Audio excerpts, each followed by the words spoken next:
जय श्री कृष्णा। राधे राधे। नमस्कार दोस्तों, स्वागत है आप सभी का हमारे YouTube चैनल पर। प्रेम से बोलिए दुर्गा माता की जय।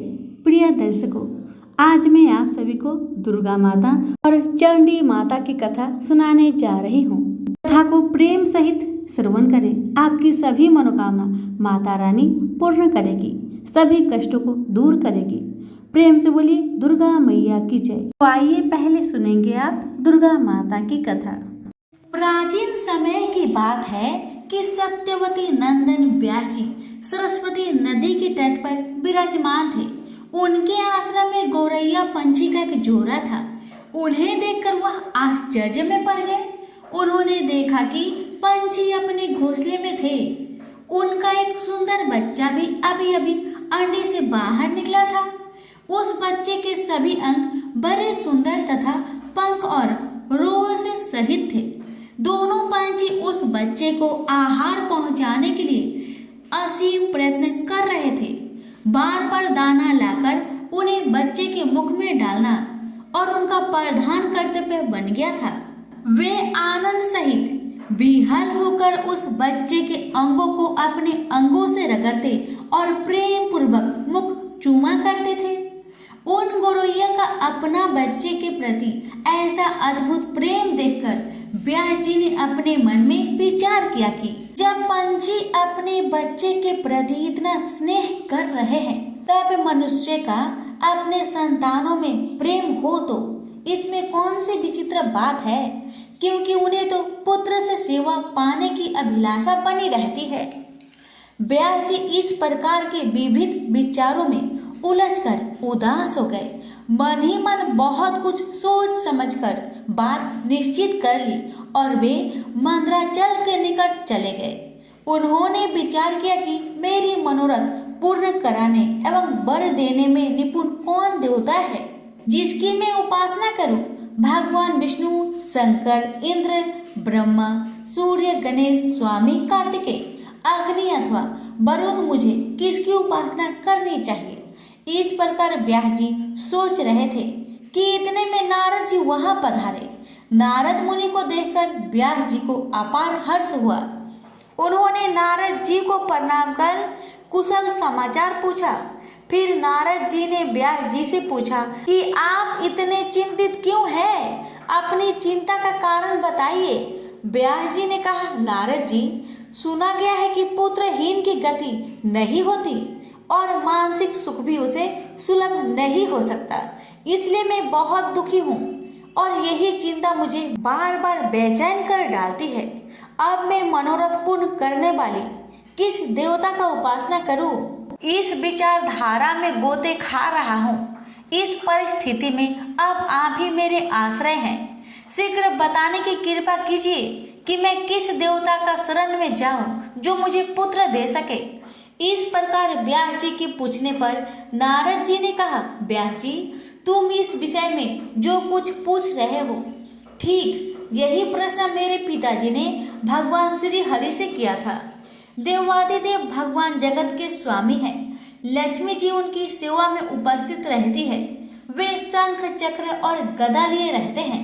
पीताम्बर धारण करते हैं। 4 भुजाएं हैं। वे चराचर जगत के आश्रयदाता है। ऐसे जगत प्रभु भगवान श्री हरि महान तप कर रहे थे।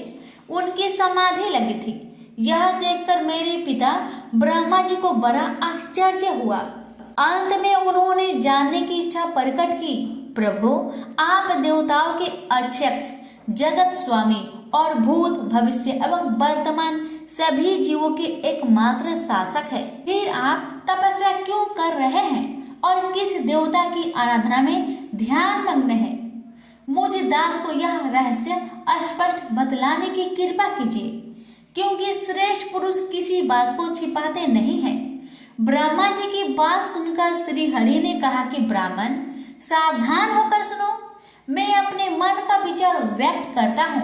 देवता, दानव और मानव सब यही जानते हैं कि तुम सृष्टि के निर्माण करते हो, मैं पालन करता हूँ और शिव संहार किया करते हैं, किंतु फिर भी वेद पराक्रमी पुरुष अपनी मुक्ति से यह सिद्ध करते हैं कि रचना, पाताल और संहार करने की यह योग्यता जो हमें मिली है, इसकी आदि शास्त्रीय शक्ति देवी है।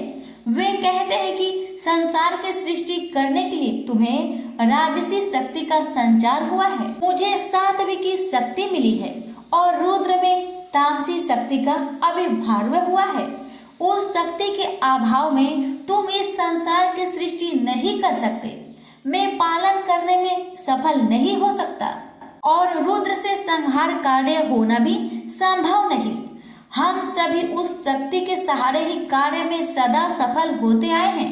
प्रत्यक्ष और परोक्ष दोनों उदाहरण में तुम्हारे सामने रखता हूँ। सुनो, यह निश्चित बात है कि उस शक्ति के अधीन होकर ही प्रलय काल में इस शेषनाग की सैया पर सोता हूँ और सृष्टि करने का अवसर आते ही जाग जाता हूँ।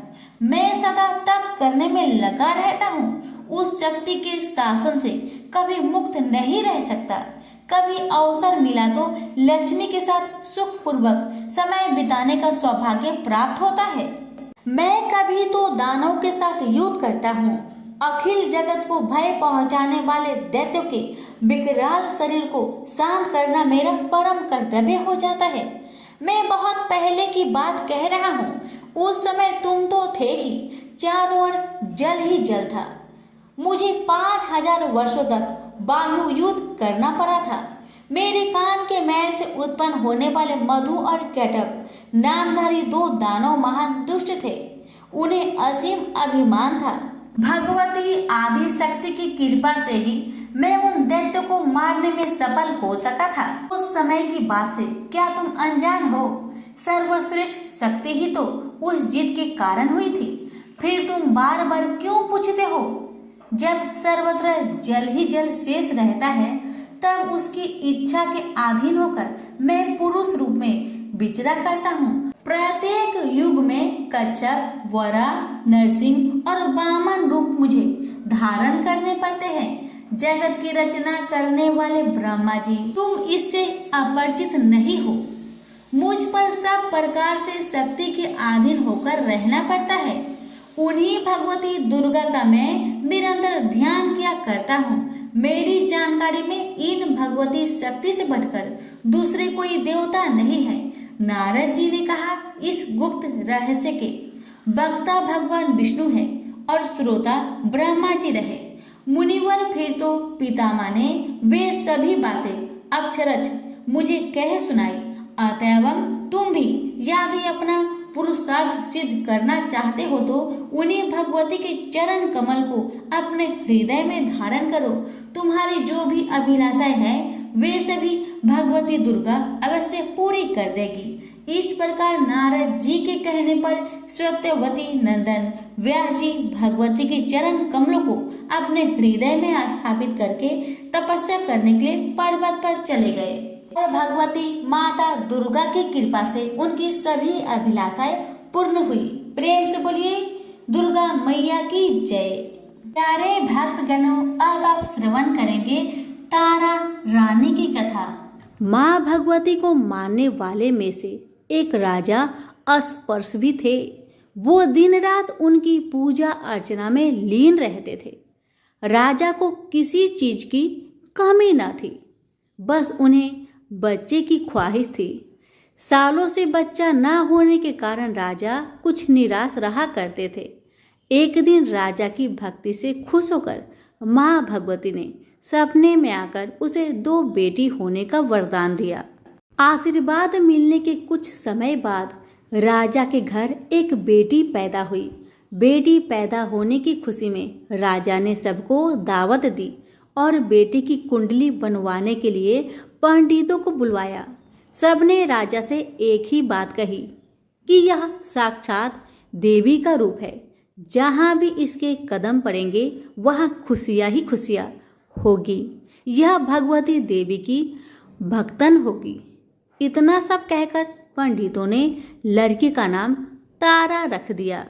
कुछ समय के बाद मंगलवार के दिन राजा के घर एक और बेटी पैदा हुई। ज्योतिषों ने उसकी भी कुंडली बनवाई और उदास हो गए। राजा ने जब उनसे उदासी का कारण पूछा तो ज्योतिषों ने बताया कि ये लड़की आपके जीवन में खूब सारा दुख लेकर आएगी। राजा ने ज्योतिषों से पूछा कि आखिर मैंने ऐसा कौन सा खराब कर्म किए थे कि इसने मेरे घर में जन्म लिया है। ज्योतिषों ने बताया कि आपकी दोनों बेटियां राजा इंद्र की अप्सराएं हुआ करती थी। इनमें से बड़ी बहन का नाम तारा और छोटी का रुकमन था। एक दिन ये दोनों मिलकर धरती की सैर करने के लिए गई। दोनों ने ही वहां पहुंचकर एकादशी के दिन का व्रत रखा। तारा ने अपनी छोटी बहन से कहा कि आज एकादशी का व्रत है, इसलिए बाजार जाकर कुछ ताजे फल ले आओ, लेकिन वहां कुछ खाना मत। रुकमन बाजार फल लेने के लिए चली गई। वहां उसे मछली के पकौड़े दिखे। उसने झट से उन्हें खा लिया और अपनी दीदी के लिए कुछ फल ले लिए। रुकमन से तारा ने पूछा कि तुम अपने लिए फल क्यों नहीं लाई। उसने जवाब दिया कि वो मछली के पकौड़े खाकर आई है। तारा ने गुस्से में कहा कि तुम पापिन हो, एकादशी के दिन तुमने मछली खा ली।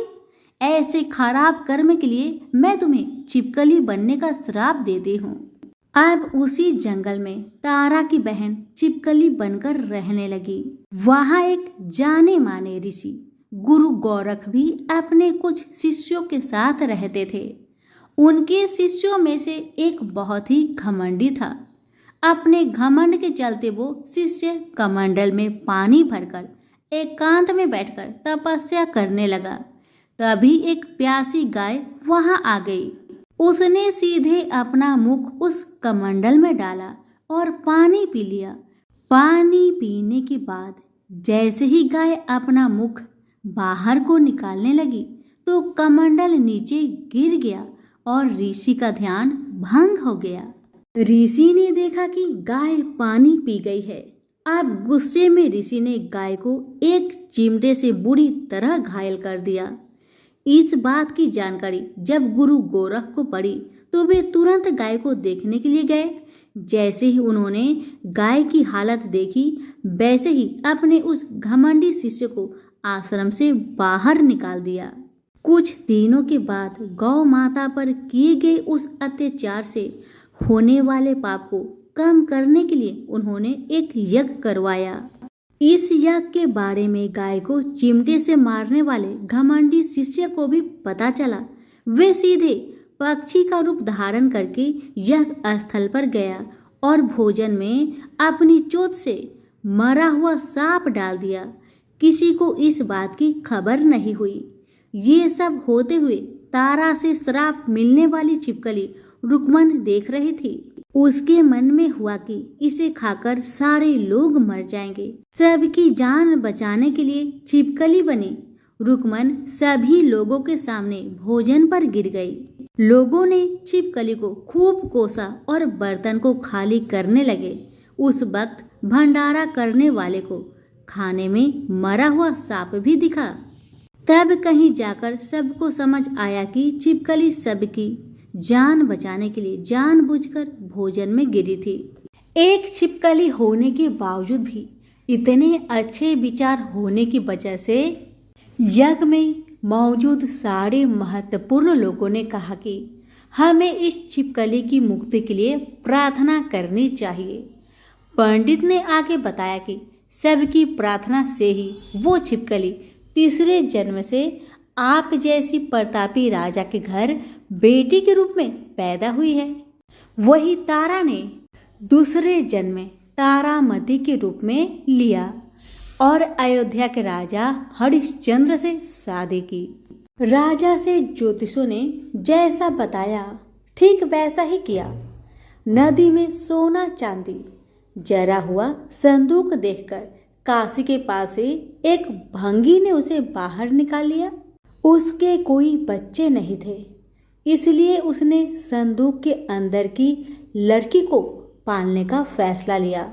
उसे भंगी व उसकी पत्नी ने खूब प्यार से पाला और रुक्को नाम रख दिया। बड़ी होते ही दोनों ने रुक्को की शादी करवा दी। रुक्को की सासू माँ तारामती और राजा हरिश्चंद्र के महल में साफ सफाई करने का काम किया करते थे। कुछ दिनों के बाद रुक्को की सासू माँ बीमार हो गई। उनकी जगह रुक्को वहां काम करने लगी। तारामती ने उसे देखा और पुराने जन्म के पुण्य के कारण पहचान लिया और उसे कहा कि तुम मेरे साथ बैठ जाओ। रुक्को ने बोला कि मैं तो भंगिन हूँ, इसलिए आपके पास नहीं बैठ सकती। तब तारामती ने उसे बताया कि तुम पूर्व जन्म में मेरी ही बहन थी। तुमने एकादशी के व्रत के दिन मछली खा ली थी और मैंने तुम्हें दंड देते हुए छिपकली बना दिया। अब तुम्हें दोबारा मनुष्य जन्म मिला है, तो इस जन्म में माँ वैष्णो की पूजा करके पुण्य कमा लो। माँ की पूजा से तुम्हारी सारी इच्छाएं भी पूरी होगी। तारामती की इस बात को सुनने के बाद रुक्को माँ वैष्णो से एक बेटे के लिए प्रार्थना करती थी और कहती है कि अगर उनकी मनोकामना पूरी हुई तो वो अपने घर में माँ वैष्णो देवी का पूजन और जागरण कराएगी। माँ वैष्णो देवी उसकी प्रार्थना सुन लेती है और उसे बेटा होता है। पुत्र की प्राप्ति के बाद रुक्को उसकी देखभाल और लाड़ दुलार में माँ वैष्णो देवी की पूजा करना भूल जाती है। ऐसे होते होते 5 साल बीत गए और फिर एक दिन उस बच्चे को चेचक यानी माता निकल आती है। बच्चे की ऐसी स्थिति देखकर परेशान रुक्को अपने पिछले जन्म की बहन तारामती के घर जाकर उन्हें इस समस्या के बारे में बताती है। तब तारामती ने पूछा कि तुमने माँ वैष्णो देवी की पूजा अर्चना में कोई गलती तो नहीं की? फिर रुक्को को याद आता है कि उसने माँ वैष्णो देवी का जागरण कराने का प्रण लिया था। ये बात याद आते ही रुक्को को काफी पछतावा हुआ और मन में माँ से कहा कि बच्चे के ठीक होते ही वो अपने घर में जागरण कराएगी। अगले ही दिन उसका बेटा पूरी तरह ठीक हो जाता है। तभी रुक्को ने माता रानी के मंदिर जाकर पुजारियों को कहा कि मंगलवार के दिन घर में जागरण करवा दीजिए। रुक्को की बात सुनकर पंडित कहते हैं कि तुम यही 5 रुपए दे दो, तुम्हारे लिए हम मंदिर में ही जागरण करा देंगे। रुक्को कहती है मुझे पता है कि मैं चार्मिन हूँ, लेकिन आप मेरे घर आकर ही जागरण करवा दीजिए। माँ किसी तरह का भेदभाव नहीं करती है, तो आपको भी नहीं करना चाहिए। इस पर पंडितों ने विचार विमर्श करके कहा कि अगर रानी आपके जागरण में आती है तो हम तुम्हारे घर आकर जागरण करने के लिए तैयार है। पंडितों की बात सुनकर रुक्को अपनी बहन रानी तारामती के पास जाती है और तारामती को सारी बात बताती है। रुक्को की बातें सुनकर तारामती जागरण में जाने के लिए तैयार हो जाती है। इस बात को बताने के लिए रुक्को जब पंडित जी के पास जाती है तब उनके बीच की बातों को सेन नामक नाई सुन लेता है। फिर वह राजा हरिश्चंद्र को जाकर सारी बातें बता देता है। राजा के मन में हुआ कि रानी को नीची जाति वालों के घर जागरण में नहीं जाना चाहिए। इसी वजह से वो अपनी उंगली काट लेते हैं जिससे उन्हें नींद न आए और रानी जागरण में न जा सके। तब जागरण का समय होता है, तब भी राजा को जागते हुए देखकर रानी मन ही मन में माँ वैष्णो देवी से प्रार्थना करती है कि महाराज को नींद आ जाए ताकि मैं जागरण में जा सकूं। रानी की प्रार्थना से कुछ देर बाद राजा को नींद आ जाती है। फिर रानी तारामती रोशनदान में रस्सी बांधकर महल से नीचे आकर रुक्को के घर चली जाती है। इसी जल्दबाजी में रास्ते में ही रानी का रेशमी रुमाल और एक पाव का कंगन गिर जाता है। इधर कुछ वक्त बाद राजा हरिश्चंद्र की नींद टूट जाती है। नींद खुलने पर रानी को अपने पास न देखकर राजा उसकी तलाश में निकल जाते हैं। रानी को ढूंढते ढूंढते उन्हें रानी का रुमाल और कंगन मिलता है। रानी की चीजों को अपने साथ लेकर राजा जागरण स्थल पहुंचते हैं और एक जगह चुपचाप बैठकर जागरण सुनने लगते हैं।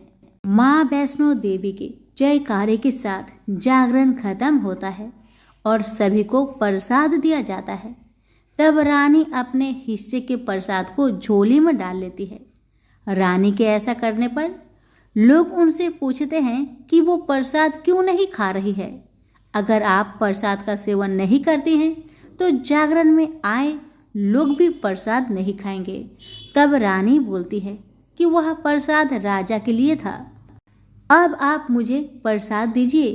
फिर अपने लिए प्रसाद लेकर रानी सबके सामने उसे खा लेती है। रानी के प्रसाद खाते ही जागरण में मौजूद सभी भक्तों ने भी प्रसाद खाया।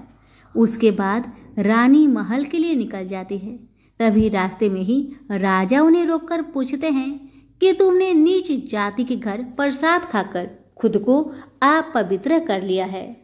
तुमने मेरे लिए भी प्रसाद रखा है, अब तुम उससे मुझे भी अपवित्र करना चाहती हो। अब मैं तुम्हें अपने महल में नहीं लेकर जा सकता। यह बोलते हुए जब राजा रानी की झोली को देखता है तब उन्हें प्रसाद की जगह गुलाब, चंपा जैसे अनेक फूल और कच्चा चावल व सुपारियां नजर दिखती है।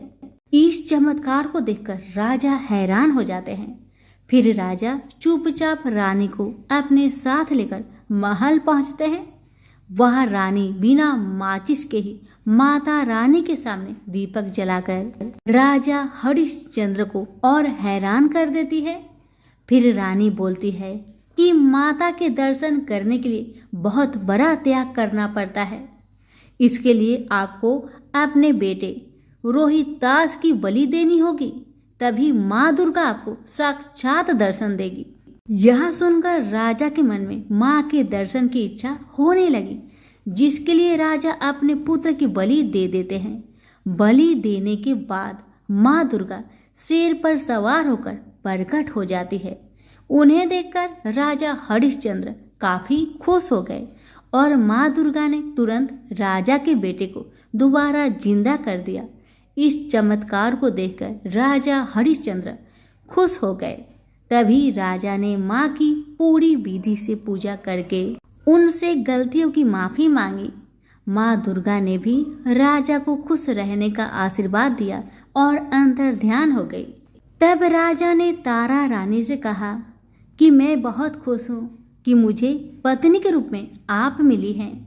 फिर राजा हरिश्चंद्र, तारा रानी और रुक्मन तीनों अपनी मनुष्य योनि से छुटकारा पाकर देवलोक में चले जाते हैं। प्रेम से बोलिए जगदम्बा मैया की जय हो।